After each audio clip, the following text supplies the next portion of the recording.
First row on the left. Marcus, Brandon Scoopy Robinson, Valley Sports. I guess my question for you is last game. I feel like the first two games was definitely a chess match between both of you guys. I feel like last night's game was, to me, typical you guys basketball. Where do you feel mentally you guys made that shift from the first two games to being at home in Boston? Um, just went into film after game two. You know, those first two games were definitely a chess match. You're trying to figure out your opponent. You're trying to figure out what adjustments you may need to make. And, you know, game two, they made the right adjustments, and we didn't. Game three, we went back to who we were. We made our adjustments that we needed to make, but also playing the brand of basketball that we know how to play, and we've been playing all year. Third row on the left, Steve Ashburner. Hi, Marcus. Steve Ashburner, NBA.com. We've seen this in the postseason with your team where Ime and you guys will talk about, that stretch of turnovers really hurt us. And that becomes a focal point. And then a game or two later, there's a stretch of turnovers that really hurt you guys. Same thing with the third quarter. You guys talk a lot about, third quarters, we got to really attend to that. And then a third quarter comes up and there's a problem again. How do you explain that pattern and that tendency? It's sort of like you know what you have to do and then don't quite get it done sometimes. Can't. It's just one of those things where, you know, it's just a mystery. You know, you go out and you do as best as you can. You know, you can only prepare for what you know is coming, but the outcome and everything else that happens can change. So, you know, you can have a plan and it doesn't work. And we've been in a few of those situations, but, you know, it allows us to grow. We obviously, you know, we learn from the game to game. And as we know, when those games, those turnovers happen and we lose those games, we bounce back.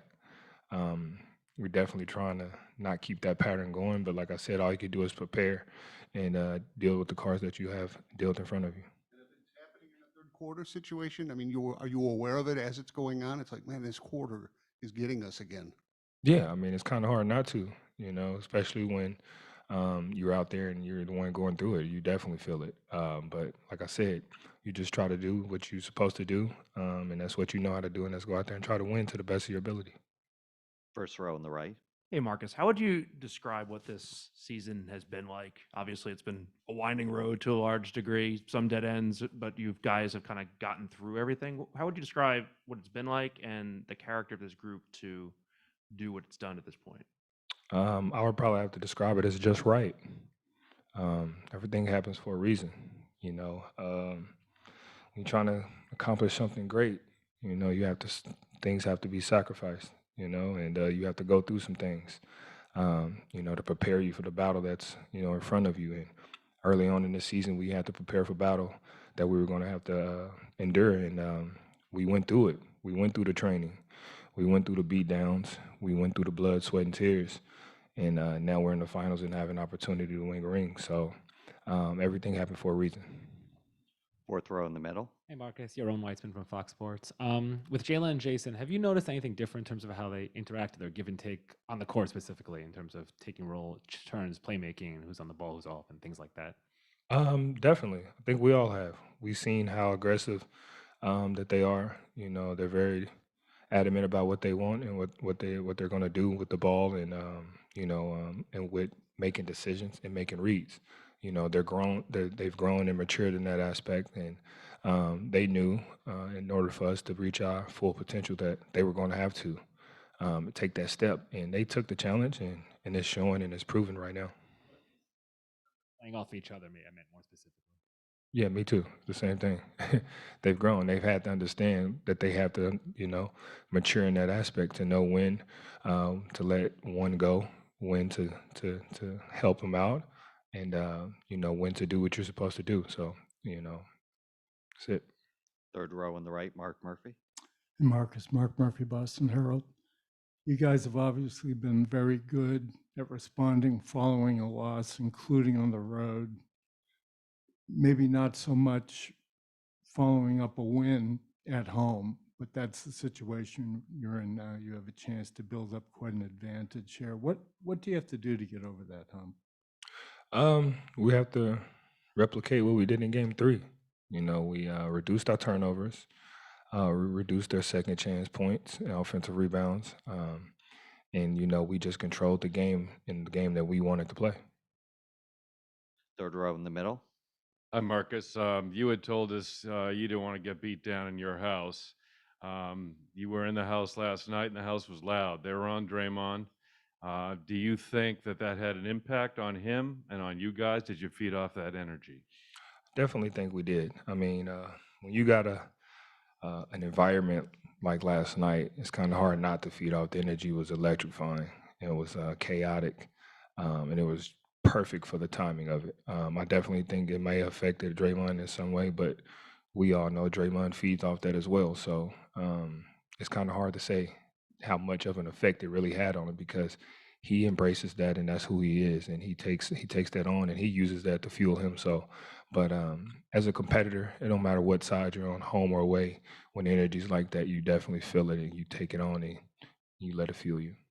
We're going to take two more questions. First kinda- row on the left. He kind of segued into my question about Draymond. The thing that I think I know I appreciate about the both of you is just your candor.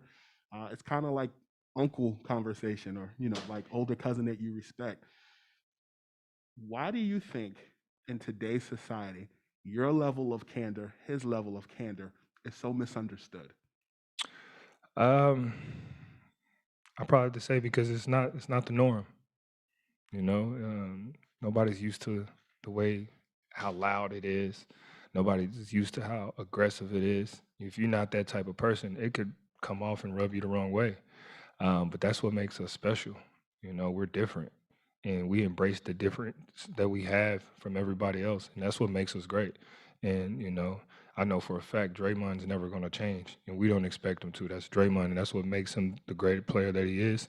And his career has been full of triumph because of it. He takes that team to a new level when he's on the court and with what he brings, and vice versa with me. So um, every team will tell you, they might not tell you right up front, but they'll tell you Marcus and Draymond are two guys we would love to have on our team and two guys we would hate to play against. Second row on the left. We'll finish up here. Marcus, what did you learn from early in the season that you've given up leads, especially in New York? You've given up 25-point lead, and now when the third quarter came and the Warriors made the rally, what did you learn, or did you lean from those past experiences or losses to pull through in last night? That I'll probably say that I've learned and this team learned that no matter how things get, we still have a chance to take control, if not already be in control of that game. Even though that, they go on their runs, and we understand that basketball is a game of runs, and they're one of the greatest teams to do it, but so are we, and we're going to make our runs as well. So I think that we've learned that we can control the game no matter how bad it looks if we just stick to what we know. Thanks, Marcus. Thank you, guys. Robert Williams will be in here shortly.